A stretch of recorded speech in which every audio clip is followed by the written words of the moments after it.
கொலோசேயர் அதிகாரம் 4. எஜமான்களே, உங்களுக்கும் பரலோகத்தில் எஜமான் இருக்கிறார் என்று அறிந்து வேலைக்காரருக்கு நீதியும் செவ்வையுமானதை செய்யுங்கள். இடைவிடாமல் ஜெபம் பண்ணுங்கள். ஸ்தோத்திரத்துடன் ஜெபத்தில் விழித்திருங்கள். கிறிஸ்துவினுடைய இரகசியத்தின் நிமித்தம் கட்டப்பட்டிருக்கிற நான் அந்த இரகசியத்தை குறித்து பேச வேண்டிய பிரகாரமாய் பேசி அதை வெளிப்படுத்துவதற்கு திருவசனம் செல்லும்படியான வாசலை தேவன் திறந்தருளும்படி எங்களுக்காகவும் வேண்டிக் கொள்ளுங்கள். புறம்பே இருக்கிறவர்களுக்கு முன்பாக ஞானமாய் நடந்து காலத்தை பிரயோஜனப்படுத்திக் கொள்ளுங்கள். அவனவனுக்கு இன்னின்னபடி உத்தரவு சொல்ல வேண்டுமென்று நீங்கள் அறியும்படிக்கு உங்கள் வசனம் எப்பொழுதும் கிருபை பொருந்தினதாயும் உப்பால் சாரம் ஏறினதாயும் இருப்பதாக.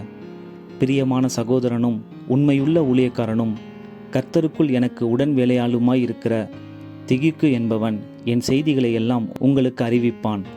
உங்கள் செய்திகளை அறியவும் உங்கள் இருதயங்களை தேற்றவும் அவனையும் உங்களில் ஒருவனாயிருக்கிற உண்மையும் பிரியமும் உள்ள சகோதரனாகிய ஒனேசிமு என்பவனையும் உங்களிடத்தில் அனுப்பியிருக்கிறேன். அவர்கள் இவ்விடத்து செய்திகளை எல்லாம் உங்களுக்கு அறிவிப்பார்கள். என்னோட கூட காவலில் இருக்கிற அதிஸ்தருக்கு உங்களுக்கு வாழ்த்துதல் சொல்லுகிறான். பர்னபாவுக்கு இனத்தானாகிய மார்க்கும் வாழ்த்துதல் சொல்லுகிறான்.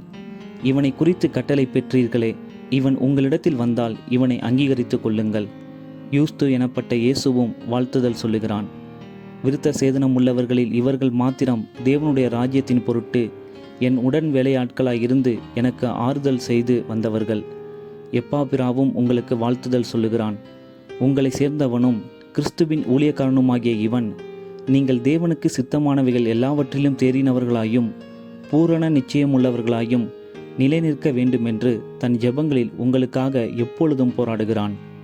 இவன் உங்களுக்காகவும் லவோத்திகேயருக்காகவும் ஏராப்போலியருக்காகவும் மிகுந்த ஜாக்கிரதை உள்ளவனாய் இருக்கிறான் என்பதற்கு நான் சாட்சியாயிருக்கிறேன். பிரியமான வைத்தியனாகிய லூக்காவும் தேமாவும் உங்களுக்கு வாழ்த்துதல் சொல்லுகிறார்கள்.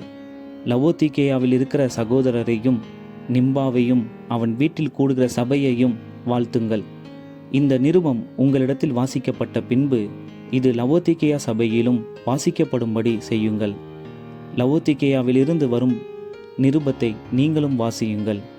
அர்கீப்பை கண்டு நீ கர்த்தரிடத்தில் பெற்ற ஊழியத்தை நிறைவேற்றும்படி கவனமாயிருப்பாயாகவென்று சொல்லுங்கள். பவுலாகிய நான் என் கையினால் எழுதி உங்களை வாழ்த்துகிறேன். நான் கட்டப்பட்டிருக்கிறதை நினைத்து கொள்ளுங்கள். கிருபை உங்களோடு இருப்பதாக. ஆமேன்.